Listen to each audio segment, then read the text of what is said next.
The wind carried the smell of rain and dust across the wide Montana plains as dusk settled over the Carter Ranch, painting the sky in amber and bruised purple. Silas Carter sat astride his horse, the worn leather reins resting loosely in his calloused hands, his gaze fixed on the faint trail winding toward the distant hills where the old stagecoach line used to run. He'd been waiting, years, not just hours, for something he couldn't name.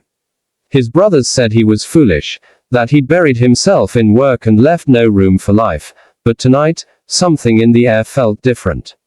The ranch was quiet except for the restless rustling of horses and the soft creak of the barn doors in the wind.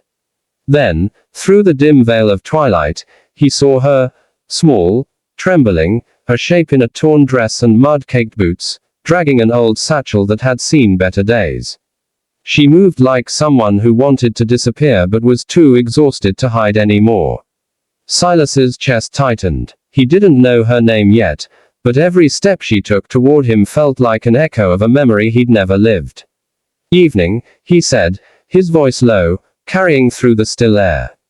The woman hesitated, then looked up, and for the briefest moment, her eyes caught the fading light, haunted, beautiful, broken. I'm looking for work," she stammered. "Or just a place to rest a while. I can earn my keep." Silas dismounted, dust crunching under his boots. "You're welcome here," he said simply. "Name's Silas Carter. This ranch could use another pair of hands." She clutched the satchel tighter. "You don't even know who I am." Silas tilted his head. "Doesn't matter. You look like someone who's had a long road." That's when she whispered it, so quietly the words almost vanished into the wind. "You'll regret choosing me." Silas smiled, that slow, knowing kind of smile that came from a man who'd seen storms and still believed in morning. "I already regret waiting this long," he said, and for a moment, something fragile broke between them, an invisible wall neither had realized was there. Her name was Clara Hayes, and she'd come from a town where whispers were sharper than knives. A town that turned its back when her fiancé ran off with her best friend, leaving her branded with shame she didn't deserve. For weeks she'd wandered west, surviving on scraps, sleeping under wagons, her pride the only thing she had left. But Silas didn't ask for her past. He handed her a clean blanket, pointed to the ranch house, and told her supper would be ready soon. The next morning, she rose before dawn, scrubbing the porch and feeding the hens as though she'd lived there all her life.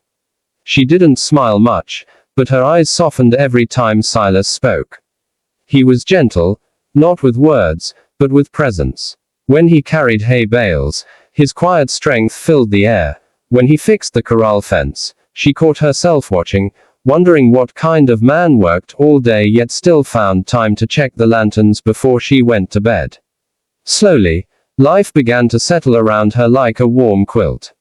But every night, when the wind howled through the canyons, Clara would lie awake, remembering the faces that called her a mistake, a curse, a burden. And she'd whisper to herself, "Don't stay. Don't ruin this too." One evening, a storm rolled in from the mountains, wild, dark, angry. Silas found Clara in the barn, trying to calm a terrified colt. Rain battered the roof, thunder cracked overhead, and her hair clung to her cheeks as she whispered softly to the trembling animal. When Silas stepped closer, the colt reared, and Clara nearly fell, but his hands caught her, steady and sure. For a heartbeat, they stood inches apart, her breath quick and shallow, his eyes burning with something he hadn't let himself feel in years. "You shouldn't be out here alone," he said, his voice rougher than he meant. "I've handled worse," she whispered, pulling back. "You don't know half of what I've survived." "Then tell me," he urged softly. "Tell me, so I can stop guessing what pain you're carrying around like it's yours to bear forever." She looked up at him, the lamplight flickering gold across her face. "You don't want to know," she said, her lips trembling. "You'll just start regretting letting me stay." But Silas shook his head. "Darlin', I regret every moment before you walked onto this land. So, no, I'm done regretting the wrong things." Days turned into weeks. The storm passed, the ranch bloomed green again, and something fragile yet fierce took root between them. Clara laughed once, a soft, startled sound, when Silas teased her about her biscuits being tougher than saddle leather. He grinned like it was the finest music he'd ever heard. But peace never lasts long out west. One morning, a rider appeared on the horizon, a man in a fine black coat with a cruel smirk and a voice that dripped poison. Well, well, he drawled, dismounting. If it isn't Clara Hayes, the runaway bride. You didn't think you could hide forever, did you? Clara froze, her pale face draining of color. Silas stepped forward, the quiet in his voice turning to steel. You know her. The man laughed. Knew her, once. She left behind more than broken vows. She left debt. And unless she pays up, I'll be taking what's owed. He eyed her like she was property. Before Clara could speak, Silas's fist connected with the man's jaw, sending him sprawling into the dirt. You'll take nothing from here, Silas growled. And if you ever ride back, you'll answer to me. That night, Clara packed her things.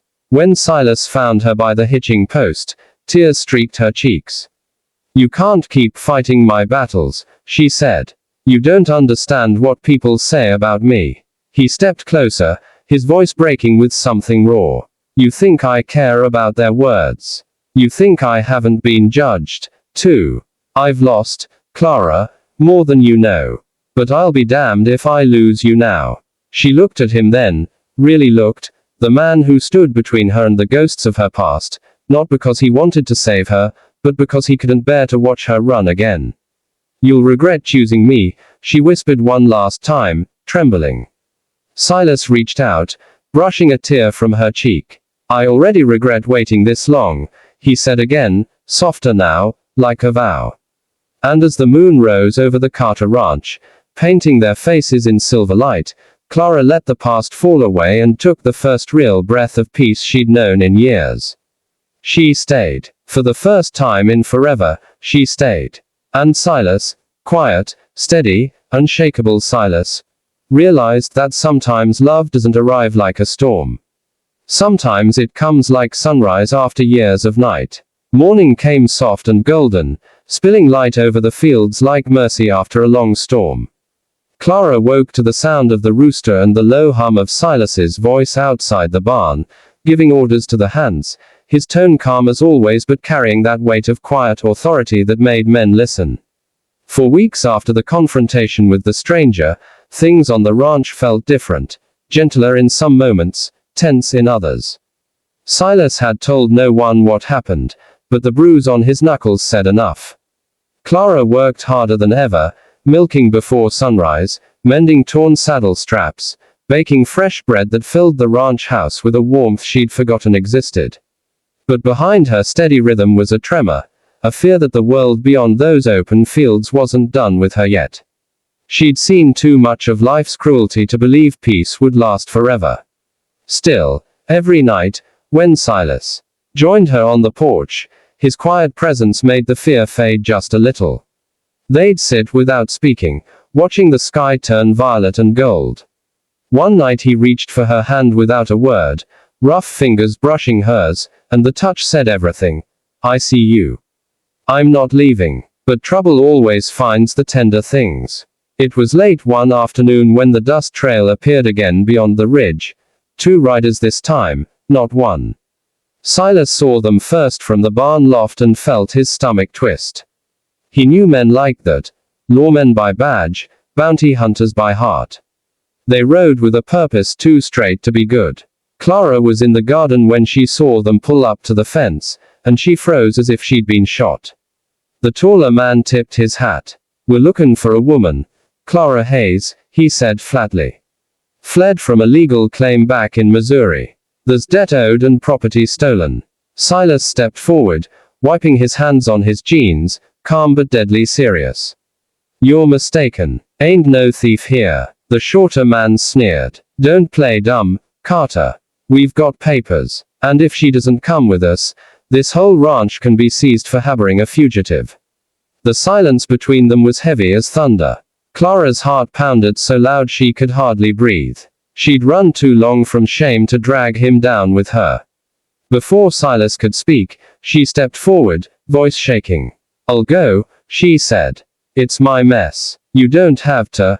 "Stop," Silas interrupted, his voice low and steady.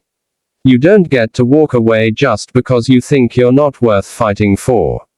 The lawmen dismounted, and tension crackled in the air. "Mr. Carter, stand aside," one ordered. But Silas didn't move. His hand rested near his belt, not on his gun, but close enough to make them think twice. "You can show me your papers," he said. "But no one's leavin' this land until I've read every word." The taller man pulled a folded document from his coat, tossing it toward him. Silas unfolded it slowly, his eyes scanning the page.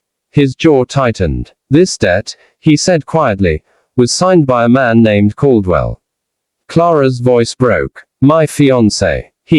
He borrowed money in my name after he ran off. I didn't even know until the sheriff came." Silas looked up at the men. "Then she owes you nothing. You want payment, you track down Caldwell." The shorter one spat on the ground.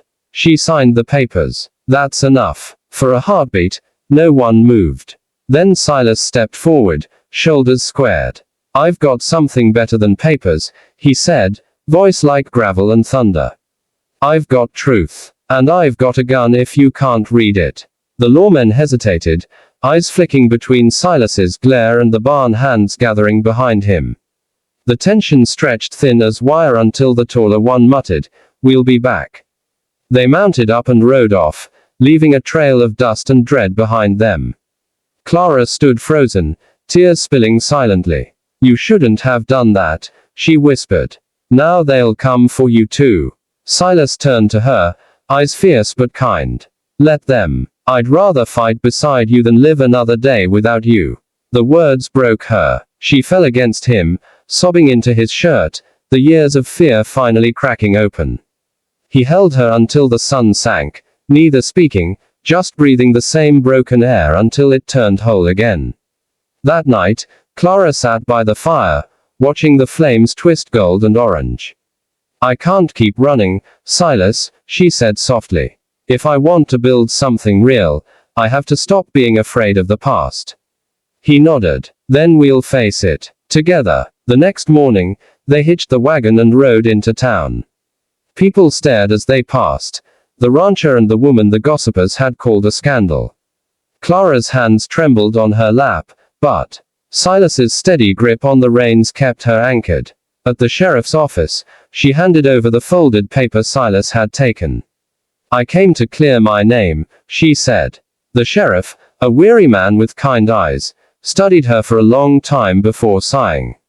"Miss Hayes, this claim was nullified months ago. Caldwell was caught forging documents in Kansas. You don't owe a cent." The relief that hit her was so strong she had to sit down. Silas smiled faintly, tipping his hat. "Told you truth had a way of catching up." When they returned to the ranch, the air felt lighter. The fear that had clung to Clara for years began to fade, replaced by something steady, something strong. She found herself laughing again, real laughter, the kind that filled the air like music. The hands adored her, even the old cook started teaching her family recipes. At night, Silas would play the worn-out guitar his father left him, and she'd hum along by the fire. One evening, he stopped mid-song, looked across the flames, and said softly, "You ever think about staying forever?" Her heart fluttered. "I thought I already was." He smiled, that slow, quiet smile she'd fallen for. "Then maybe it's time we make it official." He reached into his vest pocket and pulled out a small silver band. Nothing fancy, but polished and bright. "It was my mother's," he said. She'd wanted to have a story again. Tears filled her eyes as he knelt, not like a man begging, but like one honoring something sacred. "Clara Hayes," he said, voice thick, "I don't need perfect. I just need you." She whispered, trembling, "You'll regret choosing me." And he smiled, eyes shining with everything he'd ever held back. "I already regret waiting this long." The wedding was small, simple, and beautiful. The ranch hands built a wooden arch by the river, wildflowers tied with string, sunlight glinting on the water. Clara wore a white dress stitched from fabric she'd traded for months ago, and Silas stood beside her in a clean shirt, his hair tamed for once. When the preacher said, "You may kiss your bride," the wind rustled through the trees like applause. There were no fancy guests, no music but the sound of the creek and the beating of two hearts that had been lost and finally found. As the sun dipped low, painting the land gold, Clara whispered, "Do you still regret waiting?" He pulled her close, his voice a low murmur against her hair. "Only that I didn't find you sooner." Years passed, but the memory of that first meeting never faded. The ranch grew, and so did their family. 2 children with Clara's laughter and Silas's quiet eyes. Sometimes, when storms rolled in, Clara would stand by the window, watching the rain sweep across the land that had given her everything she'd once lost. Silas would come up behind her, wrapping his arms around her waist, whispering, "Still think I'll regret choosing you." And she'd smile through the tears that still came sometimes, saying, "Maybe you saved me." He'd chuckle softly, "Maybe we saved each other." And on nights when the sky stretched endless above the plains, dotted with stars and promises, Silas would take her hand and whisper the same words that started it all. "I already regret waiting this long." She'd lean her head on his shoulder, knowing that the girl who once ran from shame had finally found her forever home, in the arms of a man who saw not her scars, but her strength.